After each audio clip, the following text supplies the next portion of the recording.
네, 시행령에 대해서 국회가 수정을 요구할 수 있도록 국회법에 명기하는 문제를 두고 당청 간에 있어서의 갈등이 고조되고 있습니다. 청와대에서는 국회법에 대한 거부권을 행사할 것이다 라고 하는 얘기조차도 내놓고 있는데요. 이와 관련해서 얘기 나눠보도록 하겠습니다. 소장님 어떻게 보십니까? 이게 워낙 이제 공무원연금법 관련해서 여러 가지 얘기가 나오다 보니까 뒤죽박죽이 되어 있는데 하나씩 정리를 하면 어찌됐든 공무원연금법은 여야 합의와 사회적 기구를 통해서 통과가 됐습니다.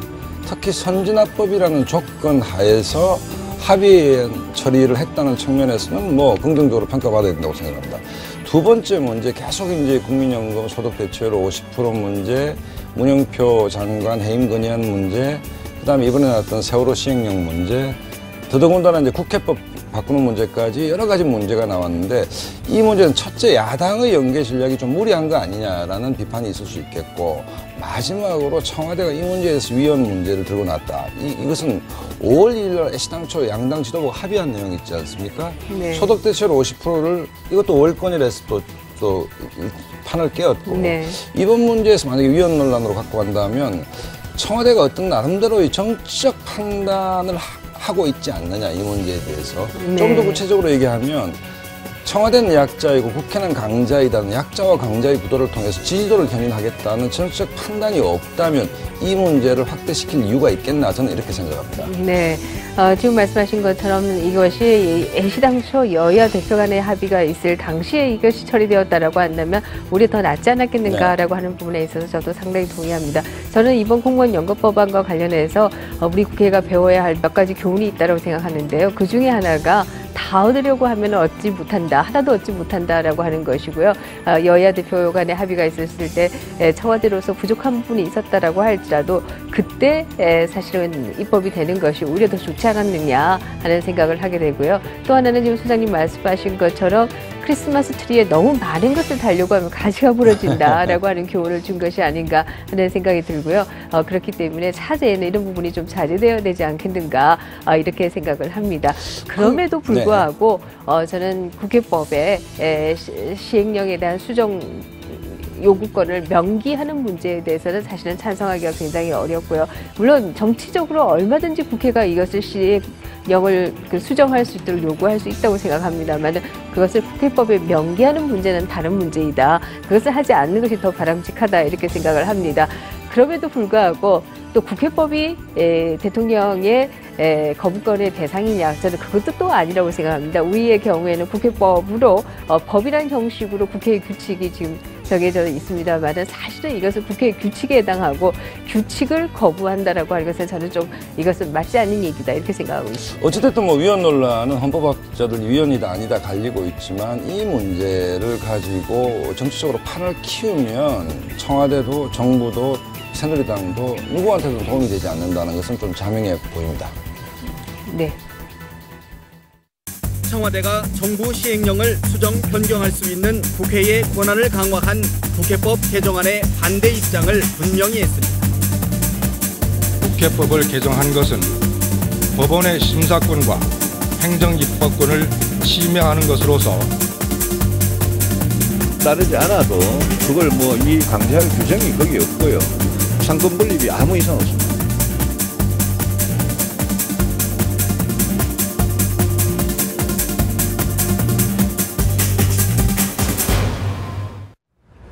국회법 개정안 처리에 대해서 청와대의 심기가 아주 불편해 보입니다. 당청 갈등의 파장이 심상치 않다는 관측입니다. 네, 그래서 이번에는 당청 간의 충돌이 또다시 이 개파 갈등으로 번지는 것이 아니냐 뭐 이런 우려도 나오고 있는데요. 오늘은 위덕대 이상휘 부총장 그리고 더모아의 윤태곤 정치분석실장 그리고 오피니언 라이브의 윤희용 센터장 이렇게 세 분 모시고 얘기 나눠보도록 하겠습니다. 세 분 어서 오십시오. 안녕하십니까. 네, 우선 뭐 정북이 다 위헌이냐 아니냐 이것을 가지고 논란이 붙은 것 같은데요. 이 국회법 개정안 위헌이라고 보십니까? 아니면 위헌이 아니라고 보십니까? 어떻게? 제가 먼저 말씀드릴까요? 위헌이냐 위헌이 아니냐는 헌법재판소의 최종 이제 그게 되면 만약에 올라가게 되면 그게 이제 판단에 따른 것인데 위헌적 소지가 굉장히 강하죠. 왜 그러냐 그러면은 이제 이 부분이 시행령이 뭐냐 법률이 뭐냐 이것부터 좀 따져봐야 될 필요가 있습니다.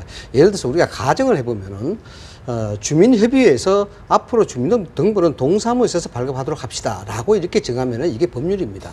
그러나 동사무소 동장이 가만히 보니까 주민등록번호를 발행을 할 때 이것은 3번 창구와 6번 창구를 하고 또 5급 공무원이 직접 맡도록 하는 게 좋겠다라고 교통정리를 해주는 것이 시행령입니다. 결국 이것은 어떤 걸 이야기를 하냐 그러면은 동장이 하는 일이 따로 있고 법률이 정하는 바가 따로 있다라고 이렇게 해석이 될 수 있는 것이죠. 그래서 지금 위헌이냐 아니냐 판단 그 자체는 뭐냐 그러면은 실제적으로 주민협의회가 자, 이 주민등록번호를 발급을 할 때 3번 창구에서 하지 마시고 4번 창구에 하세요. 또는 여기 동네에는 노인들이 많고 어르신들이 많이 사니까 사람들이 하지 말고 자동 판매기를 하세요.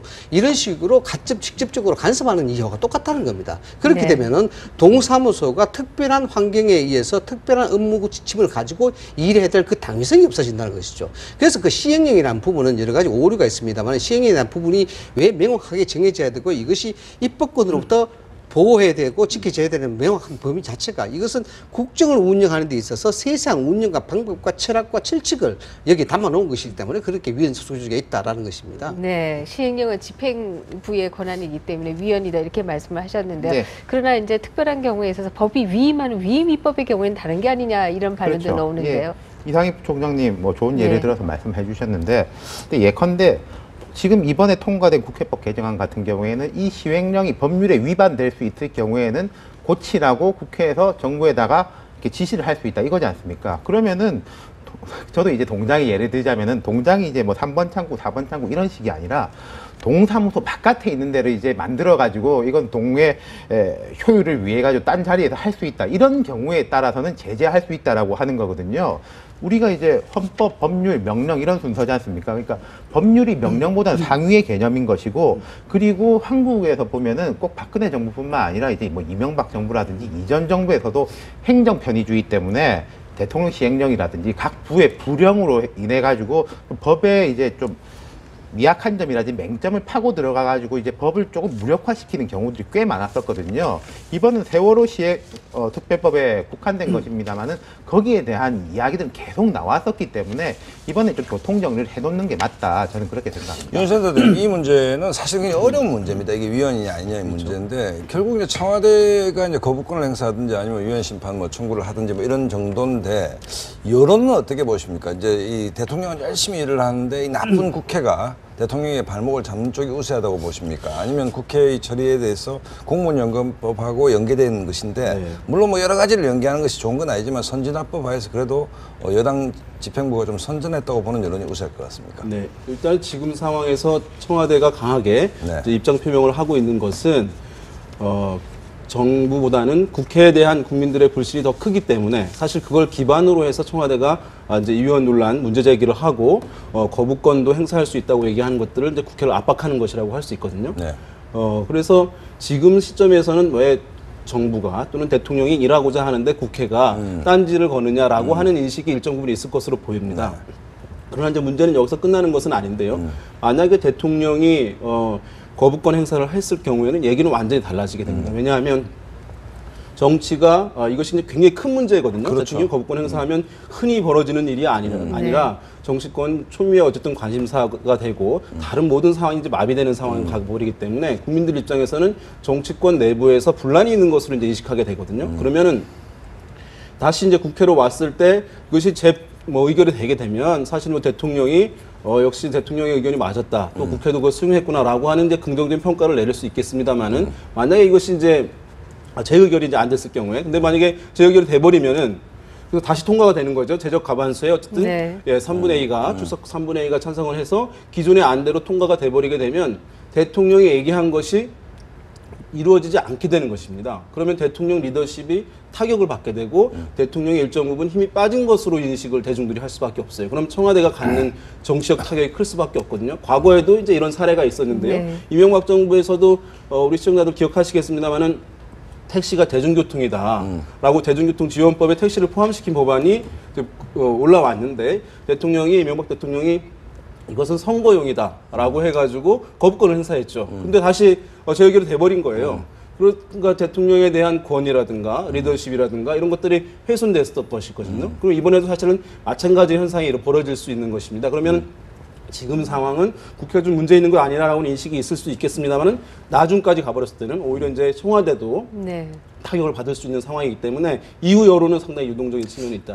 네. 맞을 것 같습니다. 이 질문에 예. 연달아서 할 수 있는 질문이 지금 이제 대통령 입장에서는 이것이 다시 거부권을 행사해서 이게 국회에서 다시 의결돼서 제의가 소위된다라고 하면은 그 경우에 있어서 대통령의 리더십이 손상이 오기 때문에 오히려 안 하지 않겠는가 이런 예측도 할 수 있다. 이제 그 굉장히 중요한 대목인데요. 그 네. 대목이 대통령의 위상에 손상이 될 것인가 말 것인가 이 부분 자체가 시행령이 과도한 입법권의 남용에 인해서 간섭이 되게 되면 대통령 위상이 그 자체가 손상이 됩니다. 제도적으로. 네. 그렇기 때문에 청와대 입장에서 이 문제를 정치적으로 해석을 할 수가 있습니다. 두 분 말씀하시다시피 정치적 해석할 수 있는데 저는 이제 경험상 이야기 봤을 때 청와대가 이 부분에 있어서 그 부분까지 이야기 나오는 것은 정치적 해석만으로는 곤란하다라는 생각을 좀 갖고 있어요. 왜냐하면은 대통령 중심자에서 대통령이 권한을 행사해서 대통령이 국정을 운영하려고 그러면은 나름대로의 고유의 독립된 권한이 있습니다. 이런 것들이 일종의 시행령들이거든요. 시행령들이고 훈령이고 불령이고 이렇게 되는 것인데 이 부분이 과도하게 침해되는 사례들이 이 것만 아니다는 것이죠. 그래서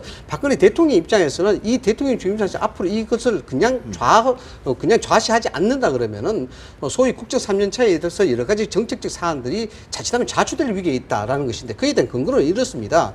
98조 제2항에 대한 수정을 개선한 거 아니겠습니까? 이 부분인데 보고 톡돼 있는 부분인데 앞으로 개선하도록 직접 개입이 가능하도록 법을 개선한 거 아니겠습니까? 네. 이렇게 된다 그러면은 사사건건 정부의 하는 일을 여당이나 야당이 소위 말해서 딴지를 걸 수가 있습니다. 딴지를 걸 시행령에 의해서 보고를 해라. 또 여기에 대해서 개선을 하라. 이렇게 이야기하기 때문에 부처가 일을 할 수 있겠어요? 일을 못 합니다. 네. 이렇기 때문에 자칫하면 국정에 발목을 잡힐 수 있는 소지 자체가 법으로 만들어준 거예요.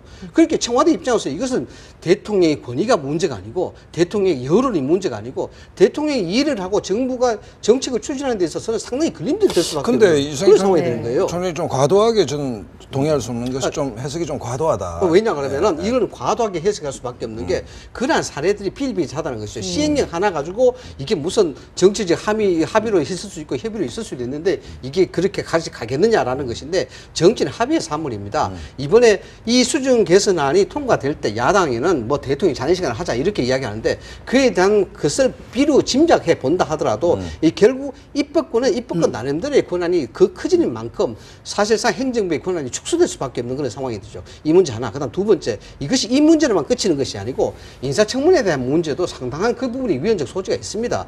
인사청문회는 것이 소위 박근혜 대통령이 정부 출범 후에 굉장히 과도한 간섭을 받아왔지 않습니까? 이런 위헌적 소지에 대해서는 법리학자들이 따로 판단할 문제지만은 대통령이 고유의 인사권을 행사했는데도 불구하고 면접을 국회에서 하겠다는 뭐 그런 이야기가 될 수밖에 없는 것이죠. 예를 들어서 고위공무원의 결격 사유라든가 임용 사유에 대해서 인사청문회를 말고 여러 가지 법적 장치가 되어 있지 않습니까? 예를 들어서 공무원법 33조 개선하면 되는 겁니다. 여기에 대해서 어떤 결격 사유를 분명히 해주고 여기에 수정 개선을 만들어주면 되는 건데 그럼에도 불구하고 그걸 하지 않고 청문회를 제대로 도입을 해서 지금 하고 있는 문제거든요. 물론 민주주의 절차에서 견제 감시 차원에서 가능하지만은 예를 들어 보자면 이러저러한 것이 대통령 중심에서 대통령 권한이 입법권으로부터 과도하게 침해될 우려가 있다는 부분이 청와대로서는 당연히 반발할 수밖에 없는 입장이다. 네, 제가 지금 그런 생각이에요.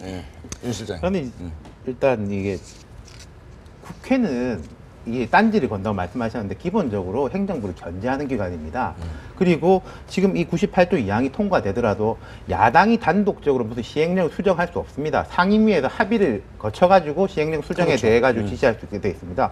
그러면은 저는 이 법이 없다 손치더라도 여야 합의로 해가지고 대통령 시행령에 대해서 문제 제기를 하는 것이 무슨 문제가 있냐 좀 거꾸로 질문을 드리고 싶고요. 인사청문회 같은 경우에도 그렇죠. 지금 박근혜 대통령이 이제 한나라당 당대표일 때 야당 대표 시절에 이제 주도적으로 이걸 추진을 해가지고 그 당시에 여당이 받아들여가지고 한 거지 않습니까? 공무원법하고 이제 별개로 국무위원급 내지는 이제 군 사성 이상의 이제 장관급 장성에 대해서만 이제 시행이 되고 있는 것이고 그리고 저는 거부권 문제에 대해서도 한 번 더 짚어보고 싶은 게 이제 윤희용 센터장께서는 박근혜 대통령이 만약에 이제 거부권을 행사했을 때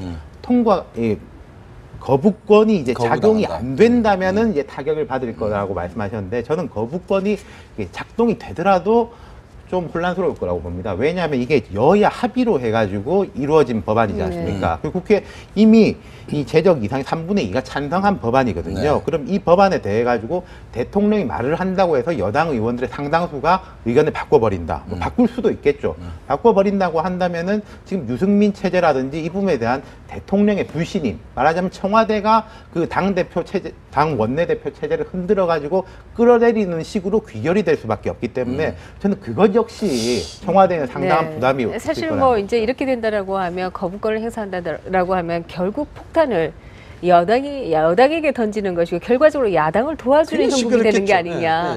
이런 지적도 할 수 있을 것 같아요. 과연 이게 이제 거부권까지 갈까에 대해서는 네. 저도 뭐 사실 그 이상 단언을 하지 못하겠습니다만 아무튼 최대한 법적 제도 장치에서 뭐 예를 들어서 권한쟁의라든가 이런 것들 뭐 제의를 요구한다든가 해서 최대한 할 수 있는 방법은 다 하지 않을까라는 생각이 됩니다. 좀 전에 윤태곤 실장이 이야기했는 부분이 상당히 일리 있는 얘기 맞습니다. 왜냐하면 정치는 합의의 산물이고 입법부가 있다는 것이 행정부를 견제하기 위해서 있는 것이죠. 뭐 당연한 거죠. 그게 상권 분립 아니겠습니까?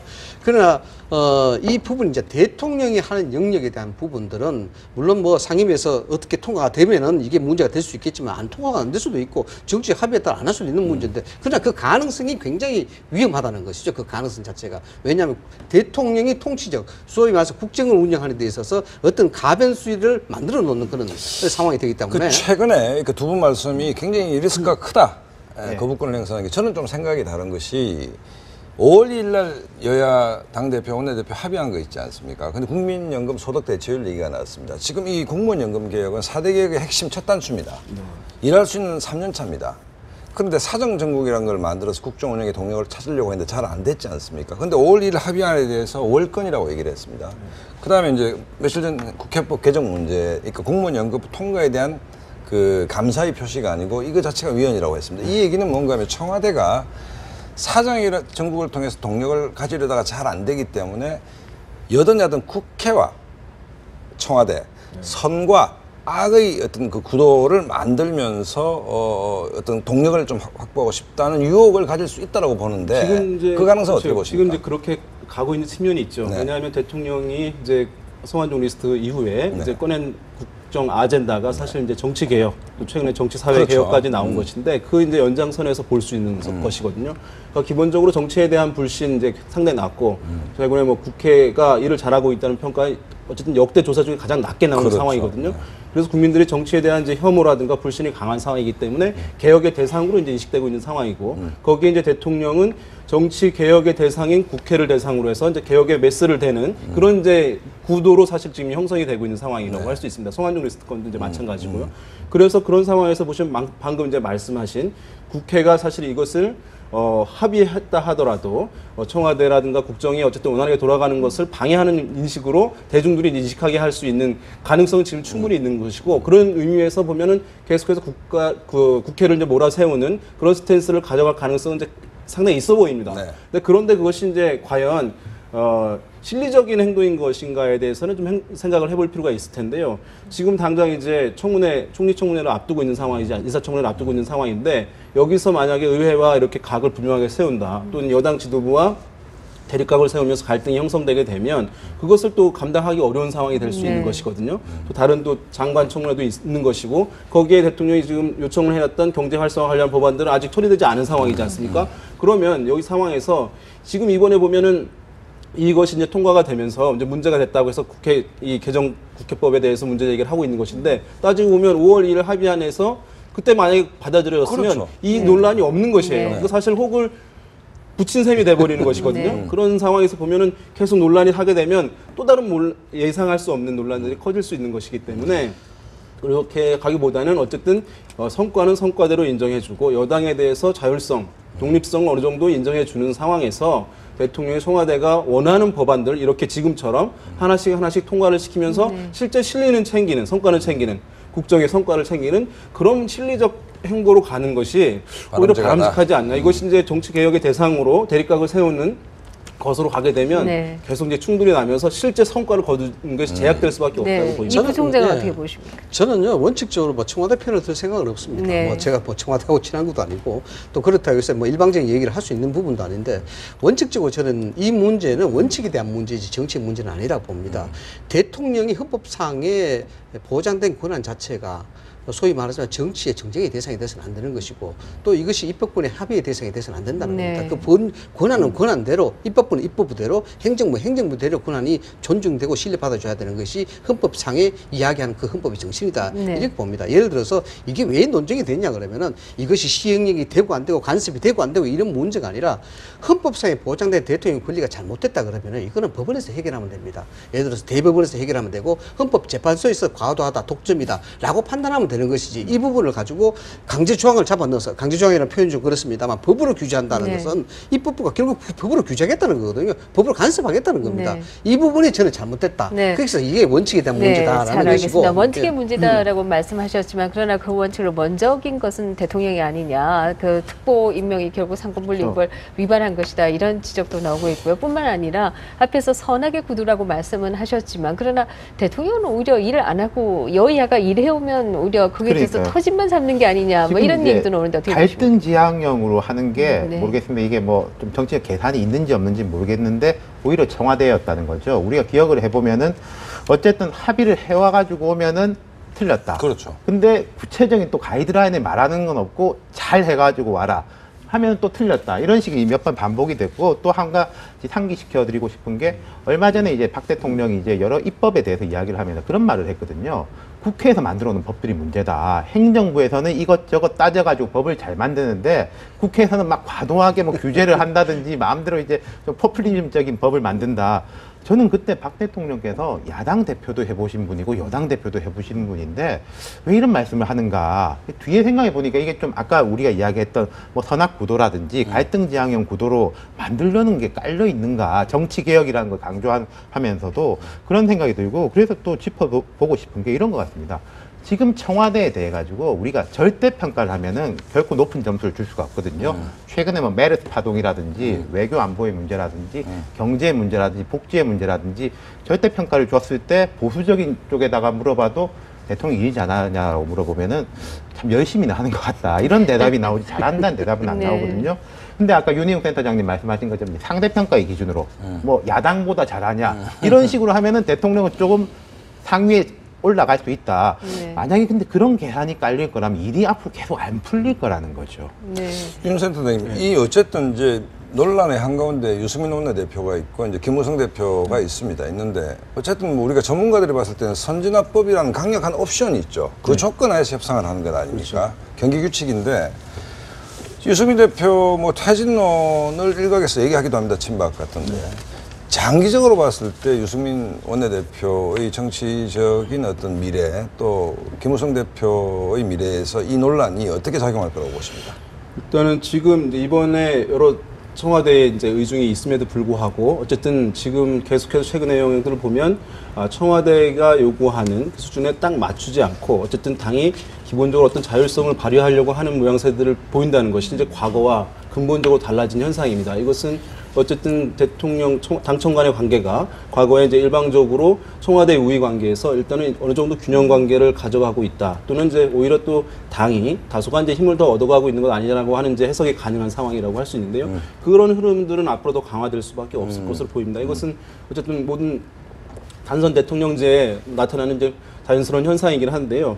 그런 상황에서 지금 어쨌든 이 논란이 추가적으로 나온 것은 당 대표도 그렇고 유승민 원내대표도 그렇고요. 일정 정도 어느 정도의 이제 소신과 개성이 이제 있는 정치인들이거든요. 이전 대표들과 이제 다르다는 측면이 이제 있는 것인데 지금 보면 이렇게 하나씩 나아가게 되면 당장 이제 대통령과 이제 각을 세우는 모양새로 비춰지기 때문에 대통령의 핵심 지지층으로부터는 다소간 어쨌든 거부 정서가 나타날 수는 있겠습니다만은 기본적으로 중장기적으로 봤을 때는 여당 지도부가 어쨌든 야당과 타협을 통해서 성과를 내고 있다라고 하면서 어떤 새로운 리더십의 모양새를 보인다 또는 국가 지도자의 모습을 갖춰가고 있다라고 하는 인식을 국민들이 가질 수 있는 것이거든요. 그래서 그 부분은 단기적으로는 어쨌든 방금 말씀드린 대로 이제 어쨌든 여권 내부에서 논란이 있겠습니다만 중장기적으로는 이 정치인들이 굉장히 생명력을 강하고 길게 가져가는 데 있어서 최근에 이런 성과들은 긍정적으로 평가받을 가능성이 상당히 높다 이렇게 보겠습니다. 이상희 총장님은 뭐 MB 정부를 만드는데 뭐 어쨌든 열심히 하신 분 중에 한 분이니까 제가 여쭤보고 싶은 게 김무성의 5월 보면 화려합니다. 5.18 행사 있었고 봉화마을 갔었고 그다음에 또 구미 박정희 대통령 생가를 방문했었고 급기야 5월 마지막에는 공무원 연금법 통과하면서 또 이제 됐는데 어쨌든 좀 상종가를 치고 있습니다. 1년의 최근의 김무성 대표의 행보와 2년 뒤, 3년 뒤 미래와 연관시켜서 좀 또 청와대는 압박을 하고 있는 상태고 뭐 어떻게 보세요? 지금 이제 이 부분에 위헌이냐 아니냐에 대한 논란, 또 시행령 개정안에 대한 부분, 이 부분에 상당히 촉발될 가능성은 내재가 되어 있습니다. 내재되어 있는데 문제는 이제 대통령이 어떻게 나오냐에 따른 것이겠죠. 이 부분에 있어서 정치적 합의를 가지고 정치적 합의에 대한 정신, 이걸 가지고 이야기하게 되면은 그걸 또 대통령이 받아준다 그러면은 이 얘기는 또 싱겁게 또 끝날 가능성도 없지 않아 있죠. 왜냐 그러면은 결국 시행령이라는 것이 뭐 상임위에 통과할 때 여당이 적극적으로 반대하면 되는 부분이고, 다만 그 변수를 남겨놨기 때문에 대통령의 위상 자체가 흔들릴 수는 있겠지만은 대통령이 내일 수석위에서 어떤 발언을 할지, 아니면 이 얘기 자체를 아예 안 할지, 만약에 이 얘기 자체를 아예 안 한다 그러면은 이 부분은 서서히 페이드아웃 될 가능성이 굉장히 높아지는 것이고요. 이 얘기에 대해서 수석위를 통해서 뭔가 강경한 발언이 나온다 하면은 이 부분은 당대표나 유승민 대표 입장에서 상당히 곤혹스러워집니다. 왜냐 그러면 이걸 갖다가 소위 말해서 안정화시키려고 그러면 이 행 자체가, 이 합의 자체가 잘못됐다고 인정하든지 뭔가 대통령이 설득하든지 이해가 돼야 되는 부분이거든요. 그래서 내일 수석위의 발언이 굉장히 중요하다고 보는 것이고, 그 다음 두 번째는 청와대가 잘한 게 아무것도 없습니다. 이렇게 만들어 놓은 경우가 원인 제공은 청와대예요.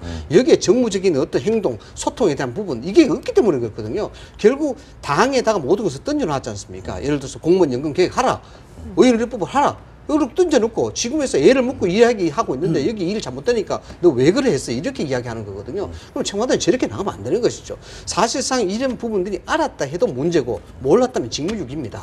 그렇지 않습니까? 새벽 3시 하든 새벽 4시 하든 잠자면 안 되지요.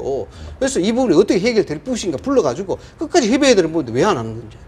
가장 중요한 계획 방안, 그 아젠다라고 그러면서. 김무성이 5월 얘기했더니만 네, 또 이런 얘기하는데 소통이 부족하다 당청 간에 있어서 이런 지적하셨는데, 어떻게 보면 당정청 회의를 하는 게 또 어떻게 보면 대통령제에서는 뭐 이상적인 바람직한 것이 아니다 이런 주장도 나오는데 어떻게 보십니까? 이게 참여정부 때 보면은 한때 이제 임기 후반부에 당정청 회의가 깨진 적이 있었습니다. 아예 없었죠. 한 1년 동안. 근데 지금 이제 그까지 가긴 너무한 거고, 좀 이제 청와대에서 뭐 목리라고 그러면 그렇습니다만 이제 당분간 중단이다 이런 이야기를 해놓지 않습니까? 근데 그것도 있겠죠. 지금 정무수석이 공석이지 않습니까?